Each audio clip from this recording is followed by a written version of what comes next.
প্রিয় দর্শক, শুভ সকাল। আপনাদের সবাইকে স্বাগত জানাচ্ছি বাংলা ভিশনের নিয়মিত আয়োজন সংবাদ পর্যালোচনা অনুষ্ঠান ফ্রন্ট পেজে। আপনাদের সঙ্গে আছে আমি জাহাঙ্গীর আকন্দ। আমার সঙ্গে আলোচনার জন্য স্টুডিওতে উপস্থিত আছেন বিএনপির আন্তর্জাতিক বিষয়ক উপ কমিটির সদস্য ইসরাফিল খসরু।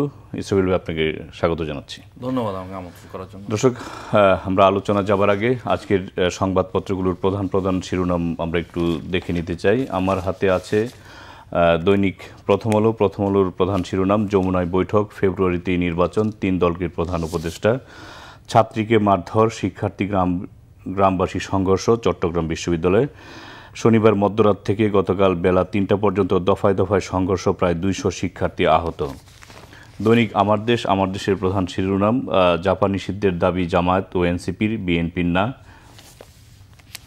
দৈনিক ইত্তেফাক: ফেব্রুয়ারিতেই নির্বাচনে আশ্বস্ত বিএনপি, প্রধান উপদেষ্টার সঙ্গে পৃথক পৃথক বৈঠক জামায়াত, বিএনপি ও এনসিপির।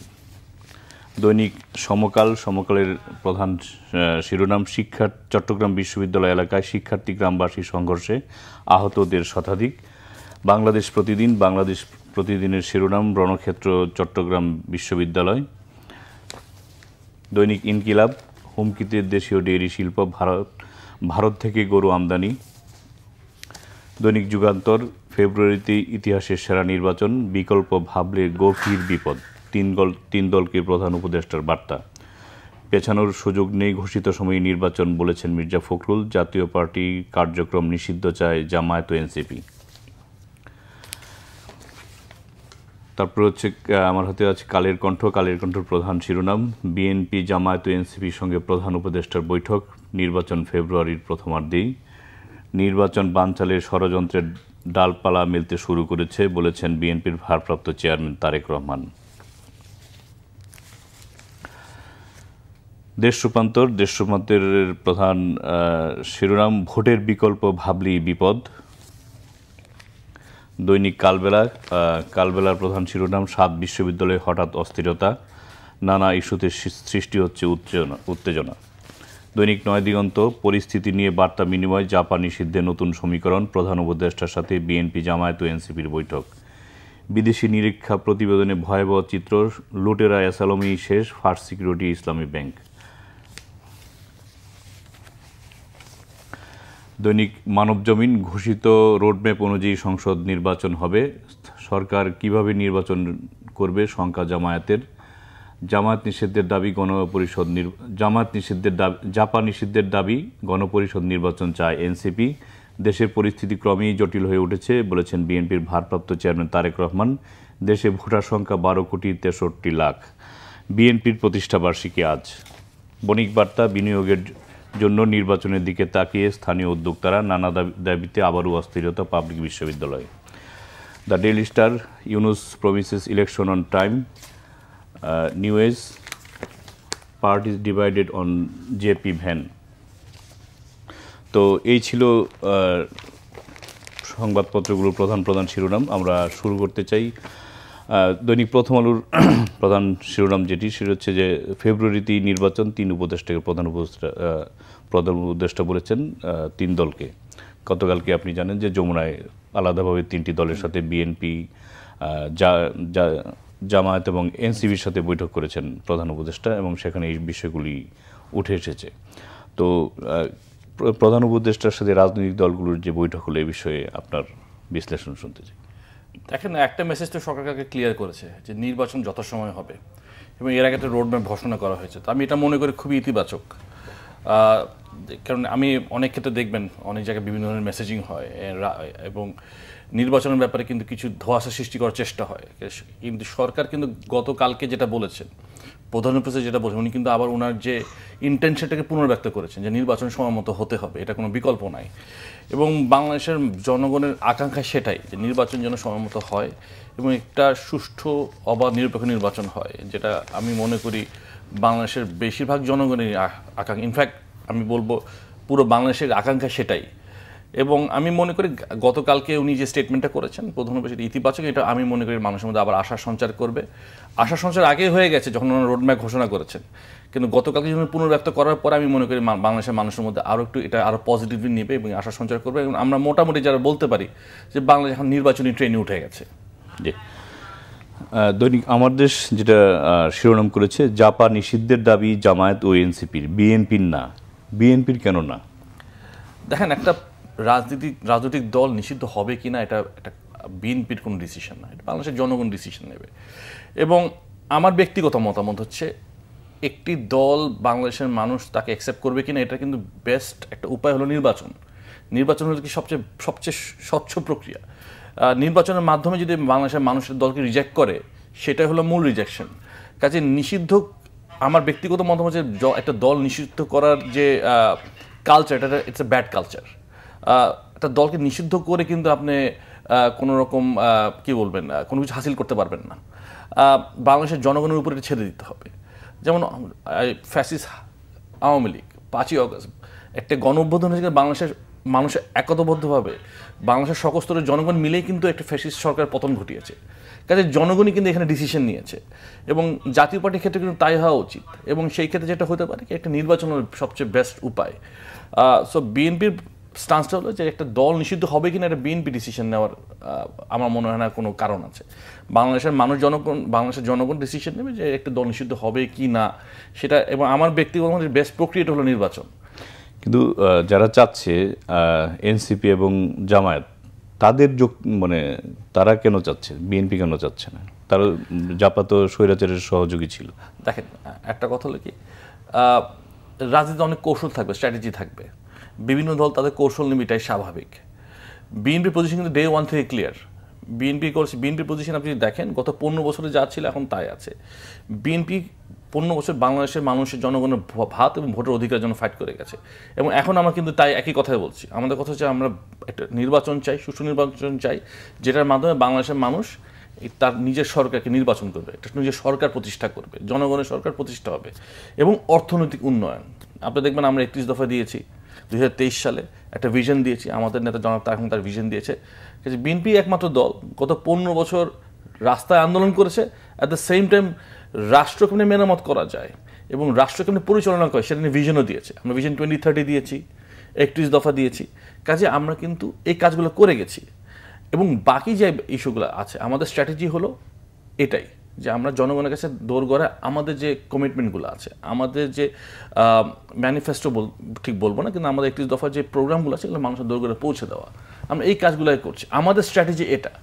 বিভিন্ন দলের অন্যান্য স্ট্র্যাটেজি থাকতে পারে, কিন্তু আমাদের মূল মন্ত্রটা হলো যে আমরা মনে করি জনগণ সকল ক্ষমতা উৎস। এই ক্ষেত্রে আমরা যে জনগণের কাছে পৌঁছতে পারি আমাদের প্রোগ্রামগুলো নিয়ে এবং জনগণকে আমাদের ভরসা আনতে পারি, এটা আমাদের মূল কাজ। কাজে আমি মনে করি এই ক্ষেত্রে যেটা এনসিপি এবং জামাত বসে তাদের এটা হয়তো তাদের একটি কৌশলের অংশ, কিন্তু আমার ব্যক্তিগত মনে হচ্ছে একটা দল নিষিদ্ধ হবে কিনা এটা আরেকটি দল নির্ধারণ করতে পারে না, নির্ধারণ করবে জনগণ। জি, আমরা আরেকটি শিরোনাম দেখতে পাচ্ছি এবং সব পত্রিকা এসেছে আজকে বিএনপির 47তম প্রতিষ্ঠাবার্ষিকী। শহীদ রাষ্ট্রপতি জিয়াউর রহমান 1978 সালের এই দিনে 19 দফা কর্মসূচির উপর ভিত্তিতে এই দল গঠন করেছিলেন। তো আপনি তো এই দলেরই একজন। তো বিএনপির সামনের আগামী দিনের চ্যালেঞ্জ এবং জনগণের কি প্রত্যাশা?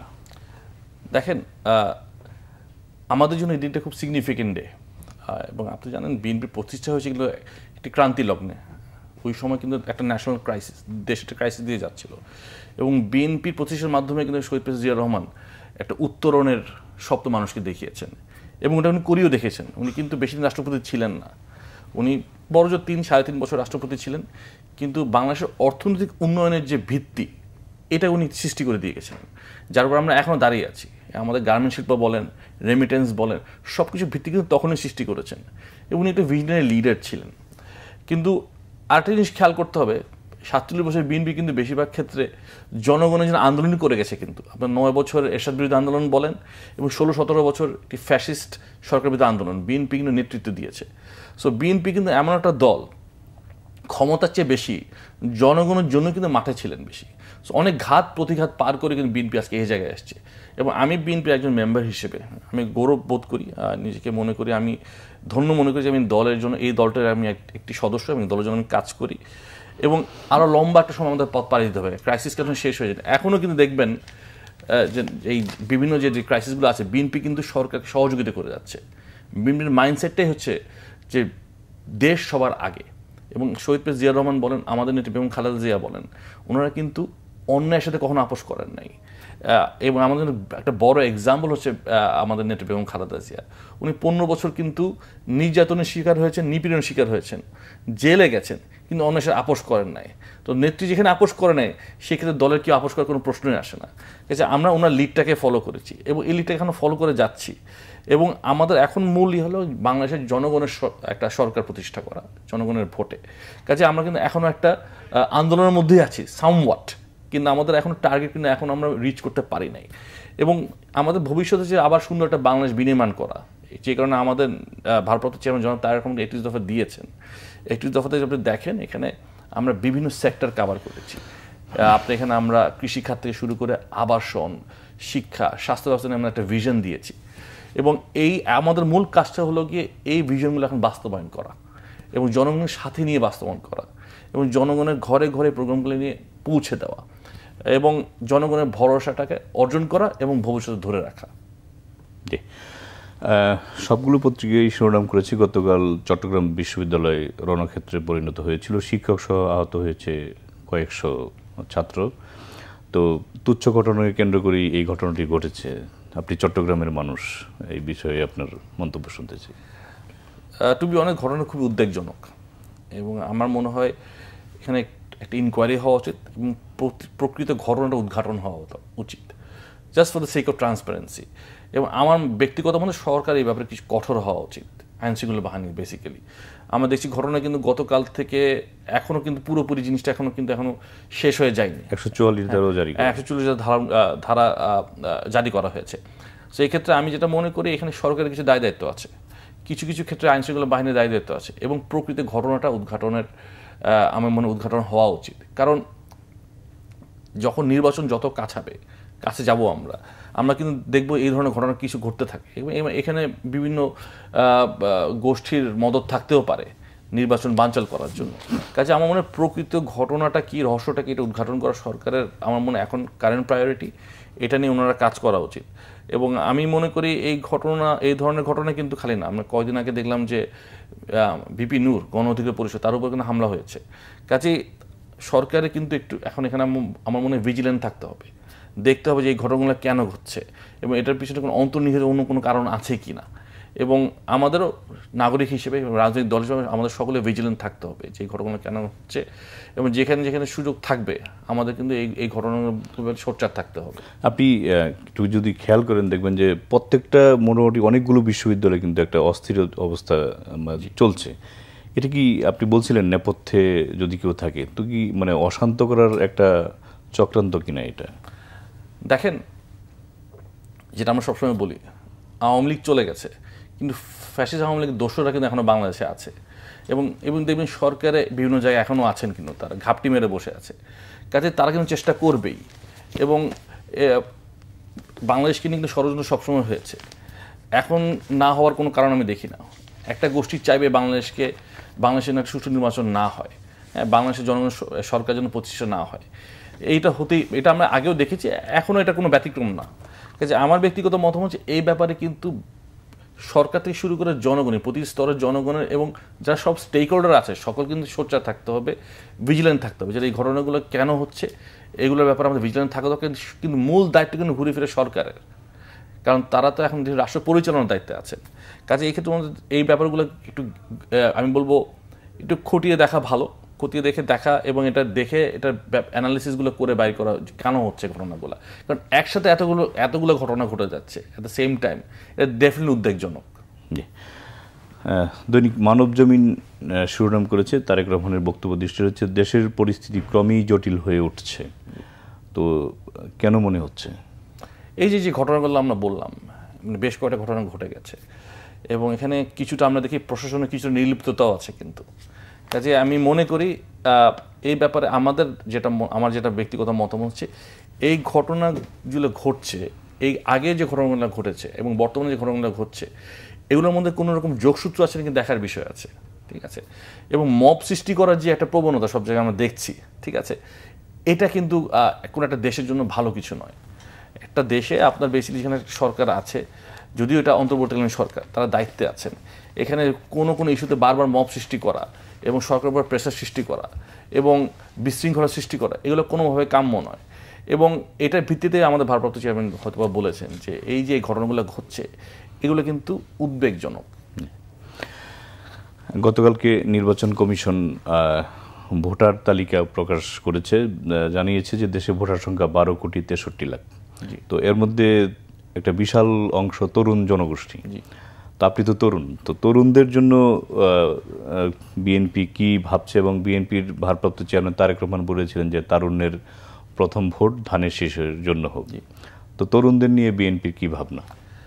দেখেন, গত 15 বছরে তো কোনো মানুষের ভোট হয়নি। আমরা একবার দেখলাম বিনা ভোটে নির্বাচন, এরপর হলো রাতের ভোটে নির্বাচন, তারপরে এর হলো ডামি মামি নির্বাচন। সো আপনি 3টা প্রক্রিয়া নির্বাচন দেখলাম যেখানে জনগণের সাথে প্রতারণা করা হয়েছে। এবং মূল প্রতারণা আমার মতামত হচ্ছে করা হয়েছে আমাদের তরুণ সমাজ, যুব সমাজের সাথে, যারা নতুন ভোটার হয়েছে। তারা কিন্তু একটা বিশাল গোষ্ঠী এখনো ভোট দিতে পারে নাই। এবং গত 15 বছর কিন্তু নতুন ভোটার কিন্তু আমরা এবার দেখব তারা প্রথমে হয়তো ভোট দিবেন। এবং আমাদের এইখানে মূল জিনিসটা হলো প্রথমত তাদেরকে কি বলবো, ভোটের মাঠে খালি আনা নয়, ভোট যে একটি অধিকার এটাও তাদেরকে বোঝানোর বিষয় আছে। এবং ভোটের ব্যাপারে যে অ্যাওয়ারনেস এগুলো ক্রিয়েট করার বিষয় আছে। ধরেন আরেকটা বিষয় হলো যে কোনো আমাদের প্রত্যেকটা দলের এখন দায়িত্ব হচ্ছে তরুণ সমাজ আসলে কি চায়। 5ই অগস্ট কিন্তু একটা জিনিস আপনার জন্য ক্লিয়ার করে দিয়েছে, বাংলাদেশের মানুষ একটা রাজনীতির গুণগত পরিবর্তন চায়। হ্যাঁ, এখানে একটা কোয়ালিটি রাজনীতি চায়, জ্ঞান ভিত্তিক মেধাভিত্তিক রাজনীতি চায়। আগে যে রাজনৈতিক যে কালচারটা ছিল এটা থেকে সরে আসতে চায়, নতুন ধারা রাজনীতি চায়। সো এই জিনিসটা কিন্তু প্রতিটি দলকে কিন্তু আমাদের অনুধাবন করতে হবে, অনুধাবন করে কিন্তু আমাদের তরুণ সমাজের কাছে যেতে হবে। কিন্তু আপনি যদি দেখেন আমাদের 31 দফায় কিন্তু আমরা একটা দফা আমরা বলছি কিন্তু যে আমরা একটা যুব উন্নয়ন নীতিমালার কথা বলছি, যেটা আমরা বলছি যে আমরা করব তরুণ সমাজের মতামতের ভিত্তিতে। কাজে আমরা কিন্তু তরুণদের জন্য আলাদাভাবে চিন্তা করছি কিন্তু, এবং আমরা তরুণদের স্কিল ডেভেলপমেন্টের কথা বলছি এবং কর্মসংস্থানের কথা বলছি। রিসেন্টলি আমরা দেখবেন আমরা একটা পেপার লঞ্চ করেছি যেটা আমাদের ইনভেস্টমেন্ট পজিশন পেপার। ওখানে কিন্তু আমাদের মূল স্ট্রেসটা দিয়েছি কর্মসংস্থান। কারণ আমি মনে করি বর্তমান তরুণ সমাজের মূল কনসার্নটা হলো গিয়ে বেকারত্ব, এবং এটা থেকে উত্তরণের পথ কী। কাজে আমাদের কর্মসংস্থান সৃষ্টি করতে হবে, এবং এই যে মেসেজটা আমরা আমাদের দল হিসেবে তরুণদের কাছে নিয়ে যেতে হবে যে আমাদের মূল ফোকাসটা এইখানে। এবং নতুনভাবে কর্মসংস্থান সৃষ্টি করার জন্য কী কী করা লাগবে, আপনার বিনিয়োগ লাগবে, স্কিল ডেভেলপমেন্ট লাগবে, ট্রেনিং লাগবে, নতুন নতুন সেক্টর উন্মোচন করতে হবে। আপনার ট্রেডিশনাল যে সেক্টরগুলো যেগুলো আমরা বলি গার্মেন্টস এবং রেমিটেন্স, এই সেক্টরগুলোর থেকে আপনি বের হয়ে নতুন নতুন সেক্টর উন্মোচন, এই দুটো সেক্টর আছে, আরও কিছু সেক্টর আছে, বাট ট্রেডিশনাল সেক্টর থেকে বের হয়ে আমাদের নতুন নতুন সেক্টর যায়। এই বলেন আইটি সেক্টর, এখন এআই চলে আসছে। সো এই সেক্টরগুলোকে আমাদের টার্গেট করতে হবে যেখানে ইউথ এমপ্লয়মেন্ট হবে। কাজে এই মেসেজগুলো নিয়েই আমাদের যেতে হবে, এবং তরুণদেরকে বোঝাতে হবে যারা ভোট দেয়নি যে ভোট তাদের অধিকার, তাদের রাজনৈতিক অধিকার, নাগরিক অধিকার। এই জিনিসটা বোঝানোর ব্যাপারে এবং অ্যাওয়ারনেস ক্রিয়েট করাটা আমি মনে করি খালি বিএনপির না, সকল দলেরই দায়িত্ব। কিন্তু হ্যাঁ, মানে বিএনপির জন্য আমাদের মূল ফোকাস কিন্তু হচ্ছে তরুণদের জন্য হচ্ছে কর্মসংস্থান, যেটা আমরা বারবার স্ট্রেস করছি।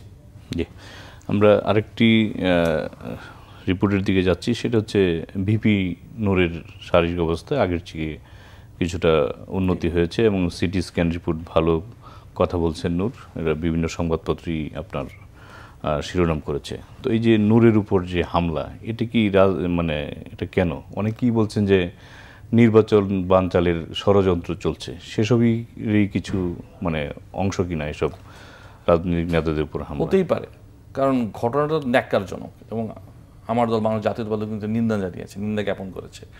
এবং একটা জিনিস আশাব্যঞ্জক হচ্ছে যে উনি এখন বেসিক্যালি শারীরিকভাবে ভালো আছেন এবং তার উন্নতি হচ্ছে। কিন্তু মূল কনসার্নটা হচ্ছে ঘটনা কেন ঘটলো, এই ঘটনার পিছনে মূল কারণটা কি, এবং এইভাবে তাকে মারা যে হলো, যেখানে বেসিক্যালি ওনার নিজের জীবনও বিপন্ন হতে পারতো, এটা একটা কোনো এই ঘটনাটা কিন্তু প্রপার একটা তদন্ত হওয়া উচিত। এটার পিছনে কারা আছে, কারণ আমি কিন্তু ঘটনাটা খুব সাদামাটাভাবে দেখছি না।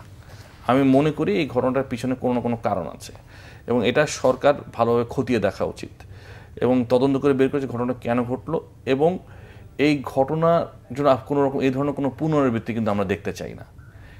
সো আশা করি সরকার এটা আমলে নেবে, এ ব্যাপারে সিরিয়াস হবে, এবং এটার মূল কারণটা কি এটা ওনারা তদন্ত করে বের করবেন। আমরা দেখলাম যে গতকালকে আসিফ মাহমুদ উপদেষ্টা তিনি বলেন আওয়ামী লীগ আমলেও এমন হামলা হয়নি। তো এই যে হামলা হলো নূরের উপরে, এটি নিয়ে আসলেই মানে মানে মানে কেন, মানে কি কারণে নূর, এর আগেও দেখেছি আমরা আওয়ামী লীগের আমলেও তার উপরে হামলা হয়েছে, এখনও আবার তার উপরে হামলা হয়েছে। তো মানে তারা কি যাতে প্রতিবাদী না হয় স্বৈরাচার বা ফেসিস্ট নিয়ে, সেই কারণেই কি এরকম হামলা করা হচ্ছে রাজনীতিবিদদের উপরে? দেখেন, আওয়ামী লীগ আমলে তো প্রেক্ষাপট ভিন্ন ছিল এবং ভিপি নূর কিন্তু ফ্যাসিবাদ বিরোধী আন্দোলনের কিন্তু আমাদের সাথে জাতীয়বাদী দলের সাথে এবং বিভিন্ন দলের সাথে মিলেমিশে কাজ করেছে, ঠিক আছে। তখন প্রেক্ষাপট ভিন্ন ছিল। মূল কনসার্নটা হচ্ছে এখন কেন এই ধরনের ঘটনা ঘটবে, এটা হলো মূল কনসার্ন। কাজেই যেটা আগেই বললাম, এটা একটা সুষ্ঠু তদন্ত হওয়া উচিত। এবং আমি যা দেখলাম এবং যেখানে সোশ্যাল গণমাধ্যমে সামাজিক গণমাধ্যমগুলোতে আমরা যা দেখেছি, এখানে কিছু ভিডিও ফুটেজ এসেছে কিন্তু, এবং ভিডিও ফুটেজের ভিত্তিতে কিন্তু অনেক ধরনের ইনফরমেশন, যদিও ঘটনাটা এখনও ধোঁয়াশা আছে। আমার মনে হয় সরকার এটাকে ক্লিয়ার করা উচিত, আসলে ঘটনাটার মূল বিষয়টা কী ছিল। হ্যাঁ, এখন পর্যন্ত কিন্তু ক্লিয়ার না। এবং আমি যেটা বলছি যে এখানে এইসব বিষয়ে প্রশাসন নির্লিপ্ত থাকলে হবে না, তাদের প্রোঅ্যাক্টিভ হতে হবে এবং ইমিডিয়েটলি ব্যবস্থা নিতে হবে, নাহলে কিন্তু মানুষ গ্র্যাজুয়ালি কনফিডেন্স হারিয়ে ফেলবে। জি, দৈনিক নয়াদিগন্তের একটি শিরোনাম, বিদেশি নিরীক্ষা প্রতিবেদনে ভয়াবহ চিত্র, লুটেরা এসালামই শেষ ফার্স্ট সিকিউরিটি ইসলামী ব্যাংক। জি, তো এই যে এসালামকে নিয়ে বেশ মানে এসালাম ব্যাংকিং সেক্টর পুরোটাই মোটামুটি ধসিয়ে দিয়েছে বলে অভিযোগ আসছে, এবং কয়েকদিন আগে শেখ হাসিনাকে 2000 কোটি টাকা নির্বাচন বানচালের জন্য দেওয়া হয়েছে বলে একটা অভিযোগ আসছে। তো এত কিছুর পরেও এসালামের বিরুদ্ধে ব্যবস্থা কতটুকু নিয়েছে সরকার? দেখেন, আগেন এখানে ট্রান্সপারেন্সির বিষয় আছে। সরকার আসলে কি করতে চায় এটা আগে ক্লিয়ার করতে হবে। এই ক্ষেত্রে ব্যাংকিং রিফর্ম ক্ষেত্রে, ব্যাংক লুটের ক্ষেত্রে গত 15 বছর কিন্তু কোনো রকম আমি মনে করি না কোনো মার্কেট ইকোনমি বাংলাদেশে ছিল। আমরা একটা অলিগার্কিক সিস্টেমে ছিলাম, যেখানে কতিপয় 4-5 জনই পুরো ইকোনমিকে কন্ট্রোল করত, এবং ব্যাংক লুটের হোতা কিন্তু তারা মূলত তারাই।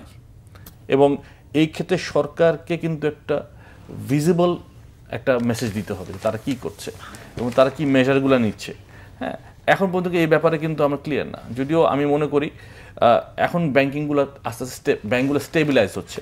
স্টেবিলাইজেশন হওয়ার কারণ হচ্ছে নর্মালি যেহেতু ফ্যাসিস্ট পালিয়ে গেছে, অটোমেটিকলি ব্যাংক লুটটা একটা লেভেলের মধ্যে বন্ধ হয়ে গেছে। হ্যাঁ, এটা বাই ডিফল্ট। কিন্তু ব্যাংকগুলোকে কেমনি করে আবার রিফর্ম করা হবে, ব্যাংকিং রিফর্মগুলো কী হবে, ব্যাংকগুলোকে আবার কীভাবে ঠিক করা হবে, এই ব্যাপারে কিন্তু আমরা কোনো ক্লিয়ার কোনো এখনও সরকারের পজিশন পাই নাই, ঠিক আছে। সো এই ক্ষেত্রে এটা কি ইম্পর্ট্যান্ট। এবং আপনার ব্যাংকগুলোকে ঠিক করতে হলে কিন্তু যেটা হবে, প্রথমে স্বচ্ছতা নিশ্চিত করতে হবে এবং কিসের ভিত্তিতে করা হচ্ছে এই জিনিসগুলো মানুষের কাছে ক্লিয়ার করতে হবে। আমার মনে হয় এখানে অনেক কাজ বাকি আছে, এবং অবশ্যই যারা বাংলাদেশের ব্যাংক লুটের পিছনে দায়ী তাদের বিরুদ্ধে ব্যবস্থা নিতে হবে, ভিজিবল ব্যবস্থা নিতে হবে, ঠিক আছে, এবং তাদেরকে আইনের আওতা আনতে হবে। হ্যাঁ, কারণ খালি আপনার ফ্যাসিস্ট হাসিনা তো রাজনৈতিক একটা পার্ট ছিল, একটা অর্থনৈতিক লুটপাট। কাজে তারাই কোনো ক্ষেত্রে এই আওয়ামী লীগের রাজনীতিবিদরা যারা ছিলেন তাদের থেকে কম দোষী নয়, একইভাবে দোষী তারা, কারণ পুরো জিনিসটাই তারা করেছে একসাথে। দেশকে লুট করা হয়েছে কিন্তু 15 বছর সবাই মিলেই করেছে। কাজে এখানে অর্থনৈতিক দুর্বৃত্ত যারা ছিলেন তাদেরকে আলাদাভাবে দেখার কোনো সুযোগ নেই, তাদেরকে একই চোখেই আপনার দেখতে হবে। জি, আমরা একেবারেই শেষ প্রান্তে, আপনাকে অসংখ্য ধন্যবাদ আমাদের সাথে যুক্ত হওয়ার জন্য। প্রিয় দর্শক, আজ এ পর্যন্তই। কাল দেখা হবে একই সময়। ভালো থাকবেন, সুস্থ থাকবেন সে প্রত্যাশায় আজকের মতো এখানে বিদায় চাইছি। সঙ্গে থাকার জন্য ধন্যবাদ সবাইকে। শুভ সকাল।